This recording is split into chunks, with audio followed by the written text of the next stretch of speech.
السلام علیکم ورحمۃ اللہ وبرکاتہ۔ امید ہے کہ تمام طلبہ و طالبات خیریت سے ہوں گے۔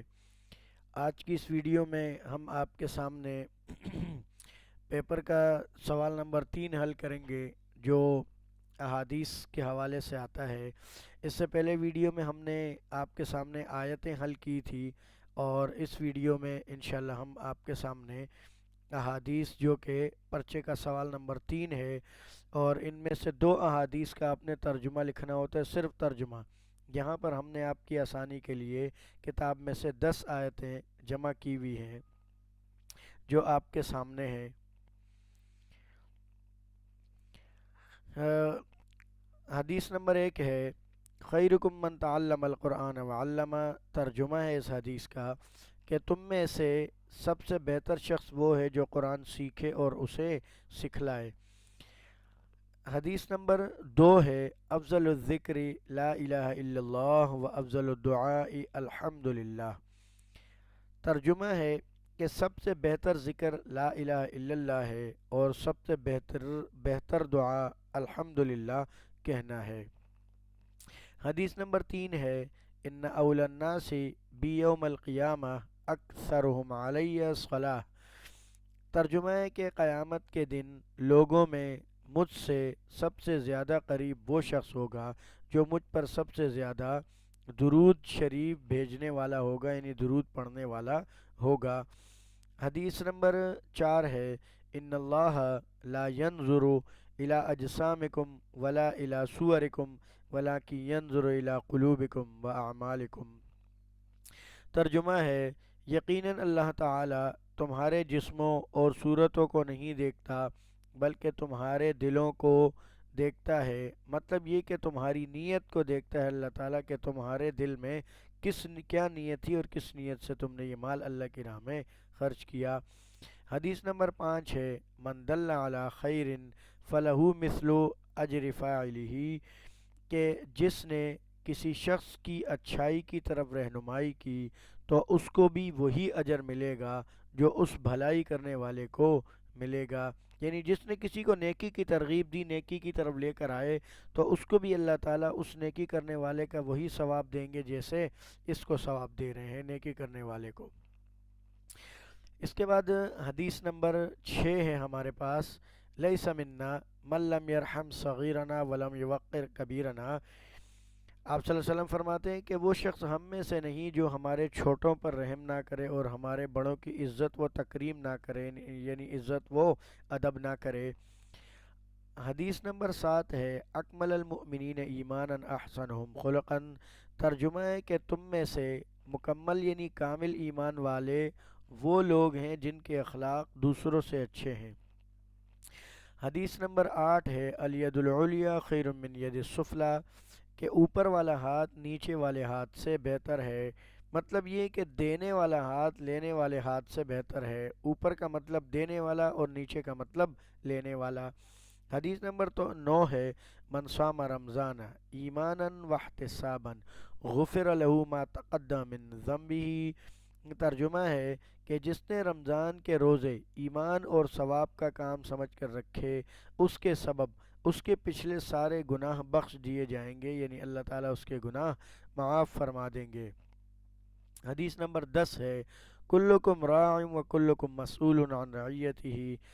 ترجمہ ہے کہ تم میں سے ہر ایک آدمی نگہبان ہے، اور ہر کوئی اپنی رعیت، اپنی نگہبانی کے بارے میں جواب دہ ہوگا۔ یعنی اللہ تعالیٰ نے جس انسان کو بھی جس چیز کا بڑا بنایا ہے تو قیامت کے دن اس سے اس کی ضرور پوچھ ہوگی۔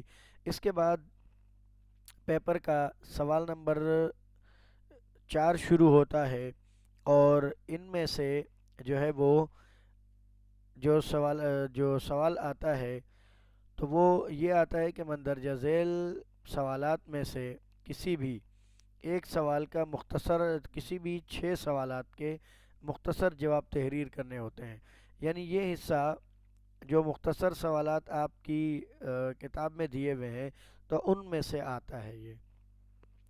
اس دفعہ بورڈ نے اس کی کچھ ایسی ترتیب بنائی ہوئی ہے کہ اس میں سے 3 پوائنٹس جو ہے وہ طلبہ سے پوچھے ہوئے ہیں، اور 3 پوائنٹ بیان کرنے ہوں گے اس میں۔ تو اس میں دو طریقے ہیں بیٹا، ایک تو یہ کہ آپ ایسے جو ہے وہ جواب لکھ دیں، اور یا آپ اس کو ہیڈنگ بنا کے لکھیں، لیکن اکارڈنگ ٹو حالات آپ دیکھیں کہ بھائی ٹائم اگر آپ کے پاس ہے تو آپ ہیڈنگ ڈال دیں، اگر ٹائم آپ کے پاس نہیں ہے تو آپ ایسے بھی صاف ستھری رائٹنگ میں اس کو لکھ سکتے ہیں۔ سوال نمبر ایک ہے کہ اولاد کے کوئی تین حقوق بیان کیجئے۔ جواب ہے کہ اولاد کہ اپنی اولاد کو بھوک و تنگ دستی کی وجہ سے قتل نہ کرنا، ان کا ایک یہ حق ہے۔ اولاد پر بیجا سختی اور تشدد سے پرہیز کرنا، مطلب یہ کہ اگر وہ کوئی اپنی مرضی کا کوئی کام کرنا چاہتے ہیں جس میں دنیاوی لحاظ سے بھی کوئی قباحت نہیں ہے اور شرعی لحاظ سے بھی، تو آپ ان پر سختی نہ کریں، ان کو وہ کرنے دیں، اور ان سے پیار شفقت اور محبت والا رویہ رکھنا۔ اولاد کے درمیان برابری اور انصاف کا معاملہ رکھنا۔